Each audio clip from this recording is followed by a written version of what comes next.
Hi guys! Once again, welcome back muli sa ating channel, Louie TV. Ayan guys, unang-una gusto ko lang magpasalamat sa inyong lahat sa inyong walang sawang pagsuporta dito sa ating channel at sa ating buong Team Kalingap. At syempre mag-ingat po kayo palagi kung saan man kayo naroroon. Ayan, so grabe, masaya tayo ngayon guys kasi ito yung pinakahinihintay ng mga Sully Jomcar fans, ang pagpakilala ni Papa Joms kay Carla sa kanyang mama. So ito na nga guys, magaganap na po yan and legit po tong bulong na to. Galing po to kay Kalingap JJ. So grabe. At sabi pa dito ni Kalingap JJ guys, talagang kaabang-abang ang part 79 kasi napaka-memorable daw itong part 79. So, ang daming magaganap daw dito sa part 79. And sabi pa nga niya, deserve daw itong part 79 na magiging 1 million views in just 1 week or 7 days. Grabe. So, it means sobrang kaabang-abang talaga. Ang dami sigurong mga pasabog dito sa part 79. So, yun na nga po kasi ang tagal na po ng part 79, no? Ang tagal na po nating hinihintay na mangyari to. Kaya deserve natin ng pasabog. Deserve natin kung ano kaya ang mangyayari to sa part 79. So sabi ni Kalingap JJ, abangan po daw natin yan. Mamaya panoorin po natin ang live ni Kalingap JJ. At dito nga po talagang binulong niya na nangyari na po daw ang hindi dapat mangyari. Ano ba? Nangyari na po daw ang matagal na nating hinihintay, ang pagpapakilala. Grabe. Oh. Ano yung masasabi niyo mga ka-Jomcar, ha? Ito na yung inaabangan natin guys, no? So this is it, pansit na talaga. So, mamaya, samahan niyo ako, panoorin natin ang live ni Kalingap JJ. Pero bago tayo magpatuloy, huwag kalimutan mag-like and share sa ating video ngayon. At siyempre, mag-subscribe na rin po kayo guys, no? At higit sa lahat, huwag natin kalimutan, palaging suportahan ang pinakaama ng Kalingap, si Kuya Bal Santos Matubang, si Ate Edna Vlog, Kalingap Rab, at siyempre si Jack Matubang. Suportahan niyo po natin ang ating Keyboys, Kalingap Partners, mga charity vloggers sa Pilipinas. So, let's go guys! Panoorin natin ang live ni Kalingap JJ para patunayan ko po sa inyo na totoo yung sinasabi natin na ito na nga, ang pinakahinihintay na pagpapakilala. Let's go! Ang outfit ni Carla kanina, decenteng tingnan guys. So, yun po ang mga bulong niya dito sa part, sa photoshoot. Kasi may nangyaring photoshoot daw sa Nabwa. And yun, sabi niya dito, mala businesswoman daw yung attire ni Carla. Grabe, di ko ma-imagine guys. Kasi, bagay na bagay sa kanya yung business attire. So, kaabang-abang yan. Kaabang-abang. Season guys. Para siyang may proposal guys sa isang business manager. Parang magpo-propose. Parang CEO, no? Tapos may nakalagay dito na lagayan ng mga confidential na mga papers, no? Parang ganon. Siya ng isang item. Parang ganun pang outfit niya guys. Para siyang magpo-propose. Bagay na bagay si Carla sa ganyang mga outfit, no? Bagay na bagay si Carla para dyan. May item. O ito na, parang ganun po. Grabe. Para siyang businesswoman talaga. Pero mas parang ganun. Proposal po guys. Kahit anong sinimplihan nga lang guys yung pormahan ni Papa Joms eh. Sinimplihan na pero para siyang galanting tito talaga para siyang galanting tito. So alam mo po, basta parang ganun, titong pogi na galante, nakakauwi lang galing UK o kaya US, Canada, parang ganun. Parang pang CEO rin yung datingan, no? So in fairness, bagay sa kanilang dalawa yung mga ganyang style kasi dito sa sinabi ni Kalingap JJ, talagang kakaiba siguro yung twist, kakaiba siguro yung pasabog dito, no? So, parang pang CEO na, sabi nga niya, pang galante, so abangan natin yan. Ganun po ang ang pictorial po talaga kanina. Pictorial po, ano lang yun sa nabuwa nangyari. Grabe, magbiyahe pa. Siguro mga 3 hours mahigit. 3 hours. 3 hours mahigit ang biyahe simula Daet. Kaya po pala maaga. Di ba sabi ko kagabi, either kay Queen. Layo-layo din para no pang Daet no na buwan. Imagine niyo 3 hours. Mahabang biyahe. Or saan na pupunta? Di nga ako nagkamali, guys. Sa lahat ng option ko, may isang tumama. May isang tumama po, may isang tumama sa option ko kagabi, guys. Kung sino man po nandun kagabi, ako, mabibilib talaga sinabi. Kasi hula lang yun po eh. Hinulaan ko, tapos sabi nung iba may pasok daw. Eh hindi, wala naman pasok po ngayon pala. Wala naman palang pasok ngayon kasi EDSA Revolution. EDSA Revolution pa lang. Ayun, so kahapon ginanap guys ang shooting ng Jomcar. Grabe. Siguro ngayon natin mapanood ang part 79. So di natin alam pero malaki yung chance na ngayon ipapalabas ang part 79. Kaya nakututukan nyo po dyan yung YouTube channel ni Kalingap Rob, no? Bantayan nyo po yung YouTube channel ni Kalingap Rob kasi baka i-upload na po yan. So, dapat wala tayong mamimiss na mga eksena doon sa part 79 kasi ang tagal nating naghintay nito, no? Sobrang tagal nating hinintay na mangyari itong part 79 kaya ito na. Ano ba itong buhok ko? Ito na guys, ito na yung pinakahinihintay ng lahat. Mangyayari na. Kaya sabi ko po ay grabe, parang possible talaga yun. Si Carla para siyang nagpo-propose ng chili garlic ni Papa Jones. Chili garlic ni Papa Jones, guys. Parang magpo-promote ng chili garlic ni Papa Jones, no? Pero in fairness, guys, napaka-sosyali ng ni Papa Jones, chili garlic niya. Kaya kayo, sa mga hindi pa po nakabili, suportahan natin ang business ni Papa Jones, guys. No, maganda rin po na may business si Papa Jones kasi hindi naman sa lahat ng panahon maganda yung takbo ng channel. So, much better talaga na may extra income ka aside from vlogging. So, at saka dati pa naman yan, business-minded na talaga si Papa Jones nung hindi pa siya pumasok sa pagbablog. No, dati na talaga niya itong ginagawa. And yun, nakitaan talaga natin na magiging business owner talaga itong si Papa Jones kasi napaka-business minded niya. Chili garlic ni Papa Jones, po siya? Ay, legit po talaga ang bulong. Ano po, tamay kakatching. May legit po talaga. Kailan po ako nagbulong na hindi po legit, guys? Kailan at bakit magbubulong na hindi? Tama. Itong si Kalingap JJ, yung mga bulong talaga niya, napaka-legit.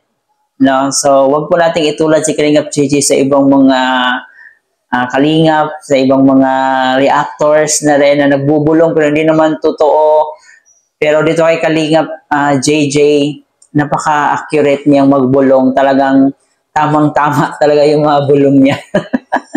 Kaya minsan dito ako kumukuha ng mga information about sa ating mag-agong kasi hindi magbubulong ng hindi tama si Kalingap JJ. Naman tutulog. Family picture. Ay, meron po. Grabe, matutuwa po kayo. Hindi ko kalain na dami yung kapatid pa ni Papa Jones. Ilan sila? 8 ata po sila. Hindi ko po. Basta po, ang dami po nila. Grabe. Nakakatuwa po kasi napaka-welcoming talaga nila. Pati mga kapatid, maasikaso guys. Tapos sabi nga dun, so, it means talaga nangyari na ang pagpapakilala ni Papa Jones kay Agong niya Carla sa kanyang mga kapatid, sa kanyang mama. Di ba? Sabi niya nga ni Kalingap JJ, sobrang napakamaalagaan ng mga kapatid ni Papa Jones. So, nagkita na nga talaga sila. Tapos sabi nga si Carla, kaya pala ikaw mabait. Kasi, alam lang pa rin nagmana. Manang-mana, di ba? Pag mabait kasi yung mga kapatid mo, parang lahat naman siguro, damay-damay na ba? Kung mabait talaga yung magulang, namamana yan sa mga anak. Kaya Yun, mabait si Papa Joms kasi mabait yung magulang niya and mabait rin yung mga kapatid niya. One half kay Carlo. Wow! Hello po, Rosalyn Tenebro. Shoutout po, always silent. Shoutout po, watching from Toronto. Shoutout po. Masaya po si... Ay, sobra pong saya. Hindi ko po maipinta, guys, ang kanyang itsura, guys. Yung masaya ka na, tapos namumula pa yung pisngi. Ganun talaga kasi. Sobrang black. Blush na. Kasi pag si Carla nahihiya, nang bablush yung ano niya yung mga cheeks niya. Kasi may pagka-mistisa si Carla, kaya siguro nabablush yung mukha niya, yung face niya. So, yun. Yun ang tunay na mistisa talaga. may lahing foreigner. Mistisa. Hindi ko alam kung sa sobrang kaba, sobrang takot kasi hindi niya in-expect na papakilala siya. Pero pa, di ba guys? Legit nga, di ba, no? Legit na ipapakilala. No, yan, grabe naman. So, sa mga Sully Jomcal fans, nako, wag na po kayong magduda ha, kasi baka kung ano na naman yung mga alibay nyo, ano na naman yung sasabihin niyo about kay Papa Joms. So, ito na nga, parang ano lang si Papa Joms kasi kumukuha lang siya ng buwelo kung kailan at kung saan ang tamang panahon ng kanyang pagpapakilala dito kay Carla sa kanyang pamilya. Diba? Kasi may tamang panahon para dyan. Pero guys, parang si Carla tapos yung family ni Papa, parang close na. Parang close na guys. Kasi nasa may ginawa din si Carla guys na gano'n. Abangan niyo po sa vlog. May ginawa din si Carla na matanda. Abangan sa vlog. Abangan nyo ngayon guys or baka bukas. Abangan nyo po yan. So, yun. Sabi niya dito na parang close na sila ng pamilya ni Papa Joms. So, kayo. Hindi niya po in-expect na kayang gawin pala ni Carla. Kay Papa Joms. Ang bira po yan. Salamat. Ay, siyempre po. You're welcome. Ngayon ba ang upload ng Jomcar? Hindi ko po masasabi ngayon. Hindi po alam kung ngayon po or bukas, pero ang mahalaga po ay may abangan po kayo, mga abang pong part 79. So, wag na tayong magmadali. No, wag na po tayong maging demanding kung kailan, ngayon na ba or bukas pa ba. Ang importante meron na tayong aabangan kasi sobrang ang tagal na po ng part 79. Ang tagal ma-upload ng part 79. Pero ngayon, talagang lumiliwanag na ang buhay ng ating mga solid Jomcal fans. Especially sa ating mga solid Jomcal fans na mga senior citizen.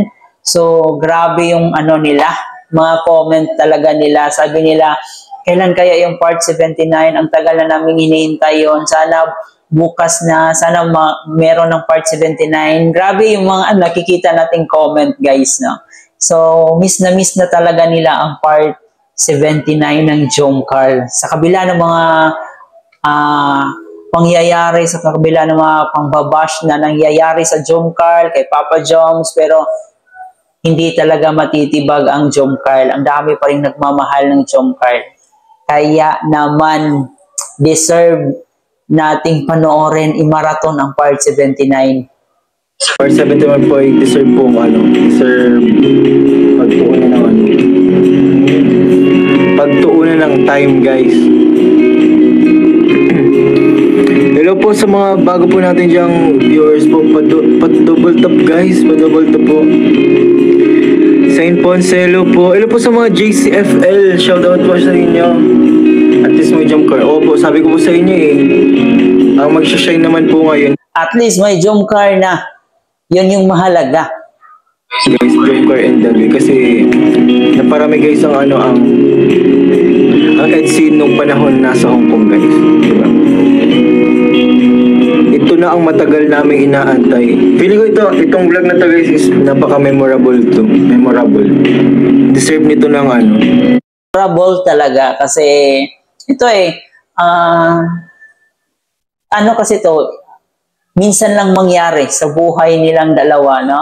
At saka napaka-importante talaga na ipakilala mo yung nobya mo sa pamilya mo. Kaya masasabi talagang sobrang napaka-memorable ito sa kanilang dalawa. Deserve nito ng within 7 days 1M. Ako po magsasabi sa inyo guys, deserve ng Jomcar Part 79 within 7 days guys. Ka-Jomcar, kaya bang mag 1M in just 7 days? Sa tingin ko, kayang-kaya eh. Maraming mga marathoners natin dyan eh. Maraming nagmamahal. Ano, 1M guys. Promise. Promise po talaga. Hindi kayo mabibitin. Hindi kayo guys mabibitin talaga. Di kayo mabibitin, sabi ni Kalingap JJ. So, sulit guys daw. Sulit daw po ang Part 79, kaya panoorin natin yan. Abangan natin yan, syempre, dito sa YouTube channel ni Kalingap Rab. So, bantayan niyo po yung Jomcar, baka maka-alis. Napakagandang balita po para sa ating mga Suli Jomcar fans. So, sa mga nagdududa pa rin, ito na po yung sagot guys. Sana'y pagkatapos nito, tumigil na po kayo sa kakagawa ng mga nonsense, ng mga fake news na ito daw si Papa Joms walang pakialam, for vlog lang daw. Hindi daw tunay ang nararamdaman. Kaya ito na guys, ito na yung sagot sa mga katanungan nyo. And I hope na matigil na po kayo sa inyong pagrarant dyan. So, sobrang saya natin kasi may aabangan tayo, especially sa ating mga solid Jomcar supporters. Alam kong sobrang sabik nilang makita ang Part 79. So, sama-sama tayo guys na bantayan ang YouTube channel ni Kalingap Rab para pag-upload niya, nood agad tayo, di ba? Maraming salamat sa iyong pagsama. Don't forget to like and share sa ating video at mag-subscribe na rin po kayo. Ito nga po pala si Chloe TV guys. Thank you for watching.